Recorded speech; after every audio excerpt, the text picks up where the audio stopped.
মান্য সভাপতি আজকে 22শে শ্রাবণ উপলক্ষে আমরা যেখানে সমবেত হয়েছি সেই পরিপ্রেক্ষিতে কিছু কথা বলার জন্য প্রথমেই ধন্যবাদ জানাই কালচারাল অ্যান্ড লিটারেরি ফোরামের সমস্ত সদস্যবৃন্দকে। তারা আজকের দিনে সারা বিশ্বে বিভিন্ন স্থানে আজকে কবিগুরুকে শ্রদ্ধা জানানো হচ্ছে আর তার মহাপ্রয়াণ দিবস। কিন্তু তার সঙ্গে সঙ্গে একদিকে যখন আমরা তাকে স্মরণ করছি তখন কিছু এমন জিনিস আছে যেটা আমাদেরকে বিচলিত করছে। সোশ্যাল মিডিয়া এমন কিছু ছবি দেখছি যেখানে কবিগুরু মূর্তির ভাঙারও ছবি আমরা দেখছি।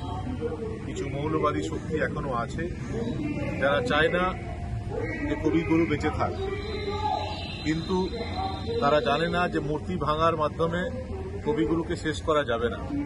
যত তোমরা ভাঙবে তত আমরা গড়ব। এবং তারা ভুলে গেছে যে এশিয়া মহাদেশে যিনি প্রথম নোবেল এনে দিয়েছিলেন সেই কবিগুরুর মূর্তি ভাঙা কোনোভাবেই বাংলার মানুষ, বাঙালি, ভারতীয় মানুষ, ভারতবর্ষবাসী হিসেবে আমরা কোনোদিন মেনে নেব না। এবং কবিগুরু দেখানোর পথই আমাদের বেঁচে থাকার পথ।